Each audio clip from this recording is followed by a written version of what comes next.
Death toll has increased to 36 now in the violent protests that broke out. Over 1,700 have been injured.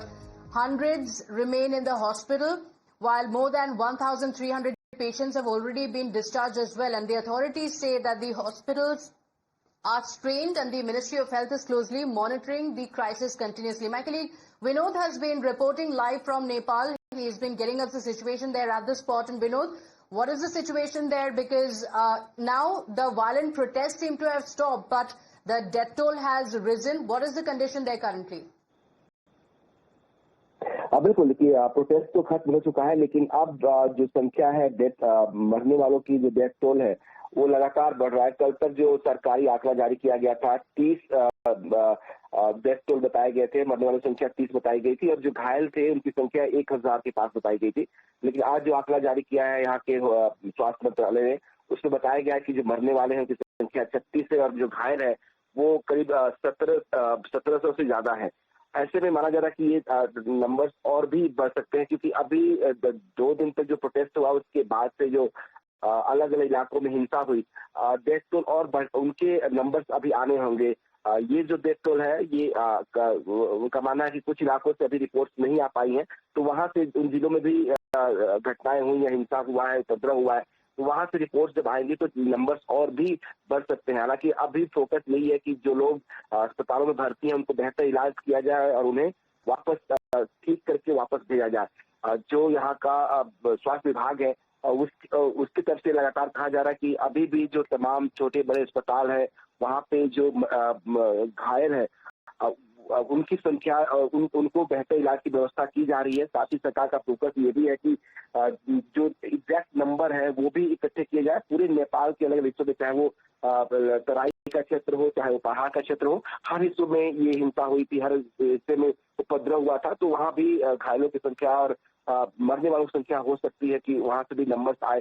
तो ये उम्मीद की जा रही है कि डेथ टोल और ये जो इंजर्ड की नंबर्स हैं वो और बढ़ सकते हैं।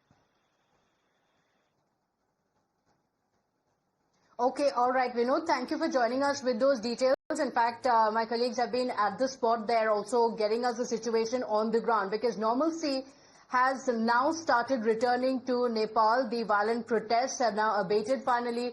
The Kathmandu airport has also opened up, signaling a cautious return to normalcy there. What is the situation on the spot? The army remains on tight vigilance to ensure surveillance and to ensure that the violent protests don't break out. Take a look at this ground report. Protesters ने किस तरीके से private properties को नुकसान पहुंचाया है उसका भी एग्जाम्पल आपको दिखाते हैं। ये देखिए काठमांडू शहर के अंदर जो है ये गाड़ियों का एक बड़ा शोरूम है, सबसे बड़ा शोरूम आप इसे कह सकते हैं। यहाँ पे दिखाते हैं आपकी तस्वीरें किस तरह से ये जो शोरूम है, यहाँ पे ENZ यहाँ पे जेंग लिखा हुआ है।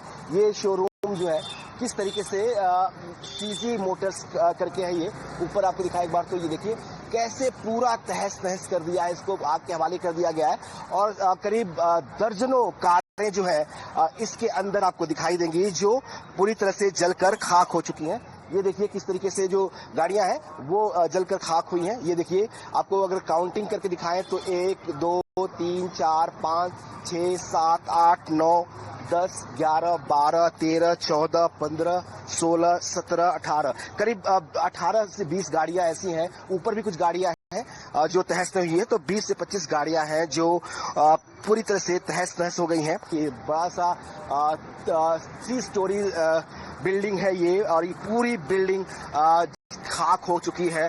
जो तमाम नई कारें इस शोरूम के अंदर थी वो सभी कारें भी जलकर खाक हो चुकी हैं। तो ये तस्वीरें दिखाती हैं कि कैसे उपद्रव एक तरह से अराजकता जो है वो हुआ इस प्रोटेस्ट के जरिए, इस प्रोटेस्ट के दौरान, और उसका नुकसान जो है सिर्फ जो सरकारी संपत्ति नहीं है, जो प्राइवेट प्रॉपर्टीज भी हैं, जो प्राइवेट लोगों की प्रॉपर्टीज हैं, उनको भी इसका खामियाजा उठाना पड़ा। उनकी संपत्तियां भी जो है वो नष्ट हुई हैं, उसको शिकार बनाया गया है और ये काठमांडू शहर के अंदर हुआ है।